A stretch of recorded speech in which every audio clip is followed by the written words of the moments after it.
2021 বিধানসভা নির্বাচনের আগে তৃণমূল একটা গান রিলিজ করেছিল, খেলা হবে। ভীষণ পপুলার হয় সেই গান। খেলা হবে এই শব্দবন্ধ বঙ্গ রাজনীতির একটা গুরুত্বপূর্ণ অংশ হয়ে থেকে গিয়েছে। বিভিন্ন সময় বিভিন্ন লোকের মুখে শোনা গিয়েছে খেলা হবে। এবার তাপস রায় তিনি পোস্ট করলেন খেলা হবে এই শব্দবন্ধ। ইঙ্গিতপূর্ণ পোস্ট বিজেপি বিধায়কের। তৃণমূল কংগ্রেস ভেঙে চুরমার, মহারাষ্ট্রের মতো অবস্থা হলো তৃণমূলের। 50 বিধায়কের সমর্থন নিয়ে স্পিকারের কাছে ঋতব্রত, শেষে লেখা খেলা হবে।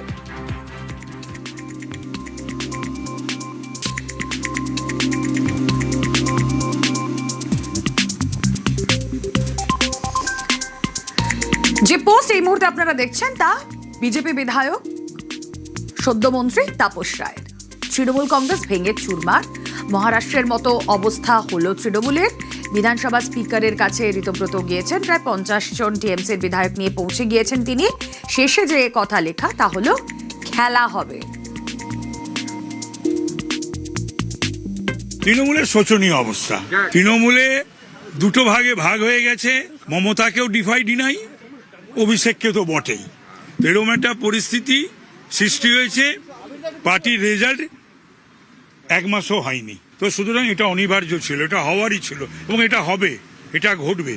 তার কারণ তৃণমূল কংগ্রেসটা অ্যাপলিটিক্যাল নায়ক নায়িকা, গায়ক গায়িকা, পশ্চিমবাংলার বাইরে একটা বাংলার দল, তার আবার সর্বভারতীয় দেখাতে গিয়ে গুজরাট থেকে, দিল্লি থেকে, বিহার থেকে, বিভিন্ন জায়গা থেকে সমস্ত অরাজনৈতিক লোকদেরকে নিয়ে এসে রাজ্যসভা লোকসভায় পাঠানো।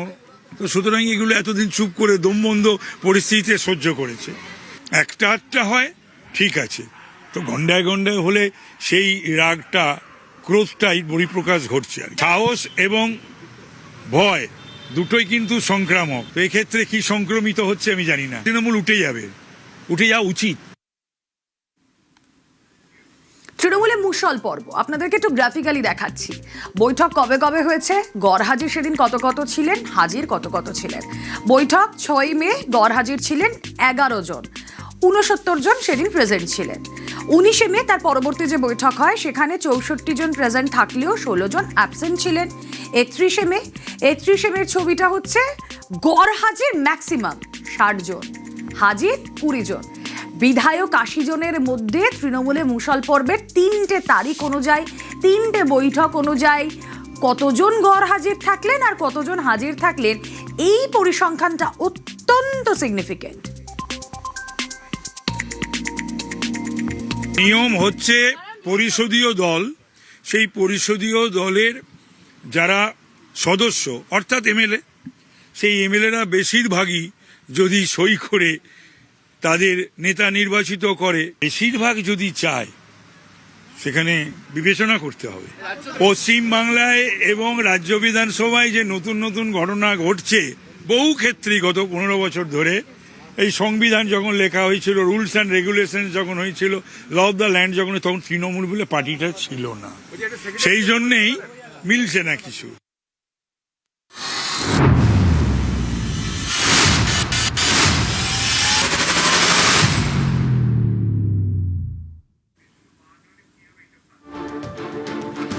গেরুয়া ঝড়ে ধরাশায়ী তৃণমূল।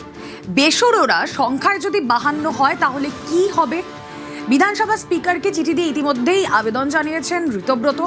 প্রধান বিরোধী দলের স্বীকৃতি পেতে এই আবেদন, বিধানসভার স্পিকারকে চিঠি দিয়ে আবেদন ঋতব্রত।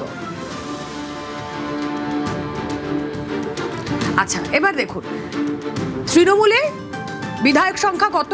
80। তার মধ্যে 2 জন সন্দীপন, ঋতব্রত, তাদেরকে বহিষ্কার করা হলো, তাহলে হচ্ছে 78 জন। এবার যদি সংখ্যাগরিষ্ঠতা পেতে হয়, এখনো পর্যন্ত 2/3 দরকার, 52। মানে এখনো পর্যন্ত সন্দীপন এবং ঋতব্রত আছেন, আর 50 দরকার। আর তাহলে সংখ্যা যার দল তার। এখানেই আমরা বারবার বলছি মহারাষ্ট্রের মডেলের কথা। প্রধান বিরোধী দলের স্বীকৃতি পেতে আবেদন, বেসুররা যদি 52 হয়ে যান, বারবার বলছি সন্দীপন, ঋতব্রত রয়েছে অর্থাৎ 2 জন রয়েছে, এরপর দরকার আরো 50। তাহলে বিধানসভা স্পিকারকে চিঠি দিয়ে আবেদন, প্রধান বিরোধী দলের স্বীকৃতি পেতে তারা আবেদন জানাবেন। পর্যাপ্ত সংখ্যা থাকায় দলত্যাগ বিরোধী আইন তাহলে কার্যকর করা হবে না। এই ক্ষেত্রে যদি সংখ্যাটা 52 পৌঁছে যায়, যেহেতু পর্যাপ্ত সংখ্যা থাকছে, তাই বেসুরোদের হাতে সংখ্যা থাকায় মিলবে বিরোধী দলের স্বীকৃতি।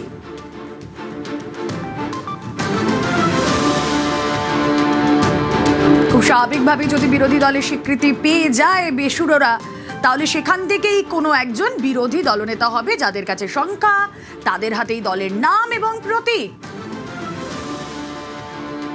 এবার কমিশন কি জানতে চাইবে, আইনি প্রক্রিয়া কি কি? 2/3 জনপ্রতিনিধি এবং আমি আরো একবার বলবো, পিসিআরকে যদি প্রথম থেকে প্লে করা যায়,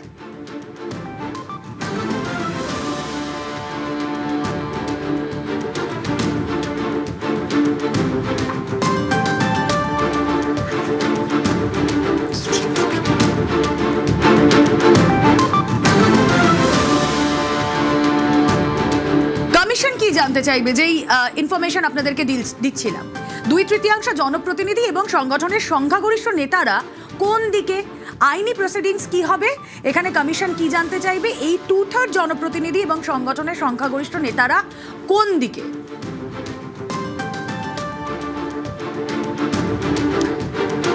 কমিশন আরো কি জানতে চাইবে, সংখ্যাগরিষ্ঠের সমর্থন যেদিকে তারাই পাবেন জোড়াফুল প্রতীক। এটা তো খুব স্বাভাবিক, যেখানে সংখ্যাগরিষ্ঠতা সেখানেই জোড়াফুল প্রতীক থাকবে। আর এখানেই সম্ভাবনা জোরালো যে মমতা বন্দ্যোপাধ্যায় কি তাহলে দলের নাম এবং প্রতীক দুটোই হারাতে চলেছে। তৃণমূলে এখন আসল নকল এই তফাৎ চলে আসছে। তাহলে আসল তৃণমূল কি? যাদের কাছে সংখ্যা তাদের হাতেই দলের নাম এবং প্রতীক। তৃণমূলের প্রতীক এবং নাম কাদের কাছে থাকবে এই ফয়সলা করবে নির্বাচন কমিশন। আসল তৃণমূল কে? যারা বহিষ্কৃত হয়ে স্পিকারের কাছে আবেদন জানাবেন, চিঠি দেবেন, তারা যাদের কাছে সংখ্যাগরিষ্ঠতা থাকতে পারে, নাকি মমতা বন্দ্যোপাধ্যায় যিনি এই দলের সুপ্রিমো?